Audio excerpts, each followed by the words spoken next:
Assalamualaikum warahmatullahi wabarakatuh. Pemirsa obrolan buruh Jabar.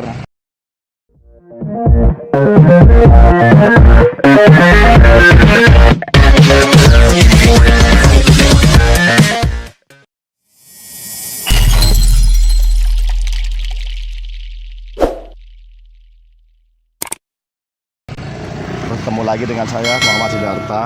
Nggak sengaja siang ini saya sedang bertandang di Kerawang, ketemu sahabat lama Bung Sulis kan gitu. Assalamualaikum. Waalaikumsalam. Kebetulan ada acara yang sama, tempat yang sama. Bung Sulis ini pernah disurvei tentang kris. Terus kemudian kemarin juga mengikuti diskusi tentang kris dengan narasumber DJSN. DJSN itu adalah Dewan Jaminan Sosial Nasional tentang kris yang dilaksanakan oleh Gekanas. Supaya langsung saja, supaya jelas dan efektif, tolong Pak Sulis. Pak Sulis kan memang sudah disurvei tentang kris tersebut, terus kemarin ikut diskusi, dan kalau nggak salah tanggal 1 Juli akan diuji cobakan tentang kris tersebut.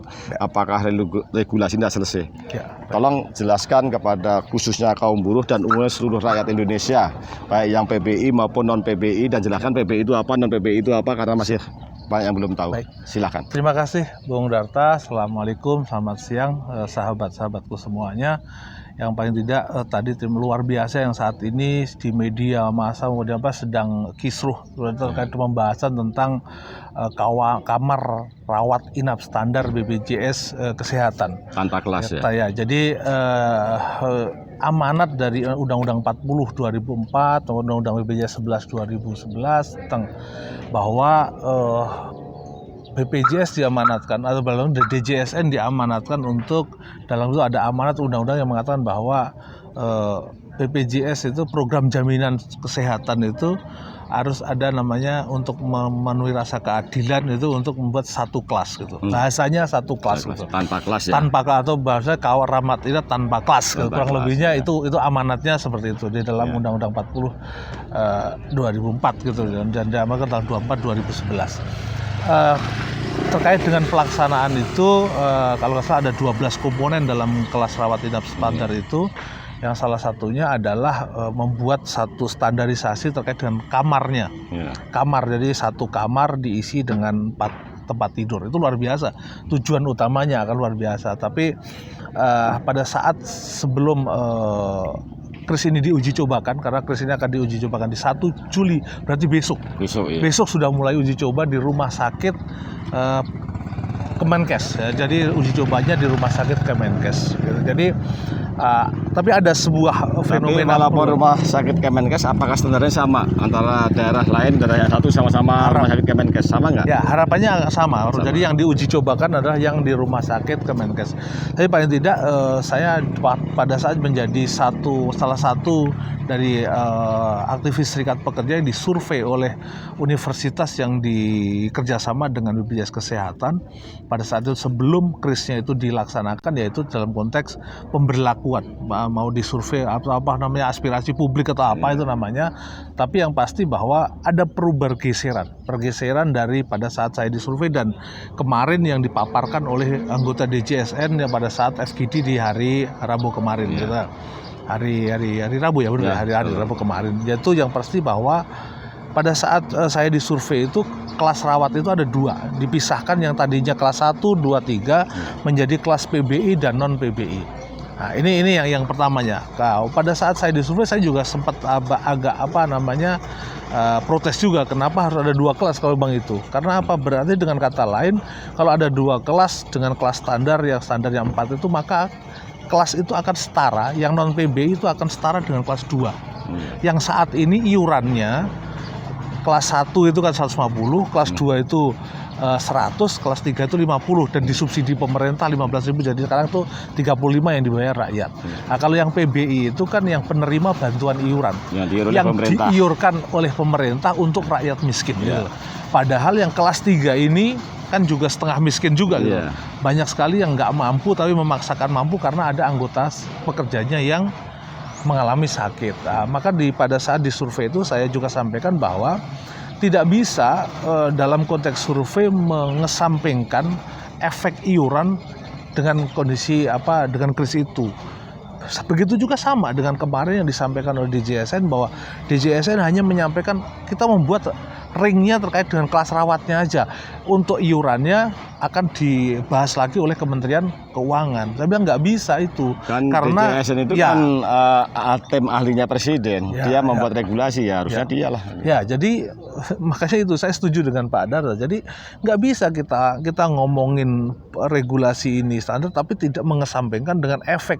Karena apa saya bilang tadi, bahwa sekarang ada kelas 3. Kalau kelas 3 itu digabung kan nggak mungkin dengan standar kelas standar tempat tidur kelas rawat yang setara dengan saat ini kelas 2. Jadi 4 tempat tidur itu sekarang ini yang saat ini berlaku adalah setara dengan kelas 2. Maka kemungkinan iurannya ya saya berasumsi ya kemungkinan akan ada di kelas di 75.000 sampai 100.000. Kan nggak mungkin juga rumah sakit memberlakukan kelas standar kamarnya kelas 2 dia dengan iuran yang sekarang ini 50.000. Jadi pasti rumah sakit akan keberatan. ada kenaikan ya.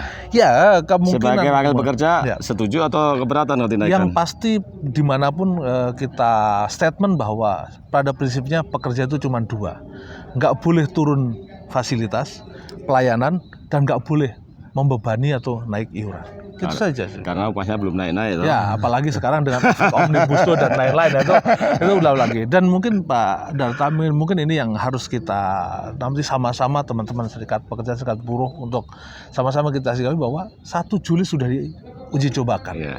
Dan kalau ini sukses maka 1 Januari 2023 ini diberlakukan. Nah, ini yang harus kita sama-sama kita. Terakhir, kan 1 Juli besok akan diuji cobakan. Respon dan harapan Bung Sulis terakhir. Ya, yang pasti serikat pekerja serikat buruh harus kawal ini benar. Jangan sampai apabila ini diberlakukan membebani rakyat dan membebani pekerja. Karena apa? Bagi pekerja pasti pelayanannya turun. Karena apa?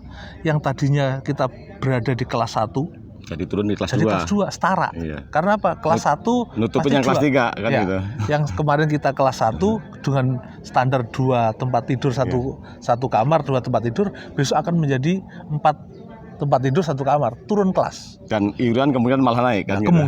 Kemungkinan itu pasti ada. Karena apa? Nggak mungkin rumah sakit membuat standarnya ibaratnya tadi kelas 2 tapi nggak ada iuran naik yang dari kelas 3. Rumah sakit pasti akan rugi. Dan saat ini saya yakin juga, kemarin saya sampaikan juga di pada saat audiensi dengan DPRD Kabupaten Bekasi. Dan kalau ini naik maka kemungkinan subsidi APBN ini juga akan APBN maupun APBD juga akan pasti akan naik, imbasnya akan seperti itu. Jadi ya harapannya moga-moga sih nggak naik iuran, tapi kalau sudah naik kemungkinan saat ini regulasi yang saat ini adalah semua akan membebani rakyat itu kan, tambahan yang membebani rakyat. Baik, Bung Sulis, sahabat obrolan buruh Jabar, inilah cerita Bung Sulis yang sempat disurvei dan kemarin juga ikut diskusi tentang kris. Nggak usah jelaskan lagi kris itu apa, tadi jelas oleh Bung Sulis kan gitu. Nanti kita sambung lagi. Mari kita kawal, besok udah uji cobakan. Kalau uji coba ini sukses, kemungkinan di bulan Januari 2023 pasti berlaku. Jangan sampai kris ini menjadi beban buruh. Kelasnya turun, iurannya naik kan gitu. Kalau bisa fasilitasnya naik, iurannya tetap kan gitu. Demikian sahabat pemirsa dan pemirsa semuanya dari obrolan buruh Jawa Barat. Obrolan singkat dengan Bung Sulis, mudah-mudahan bermanfaat.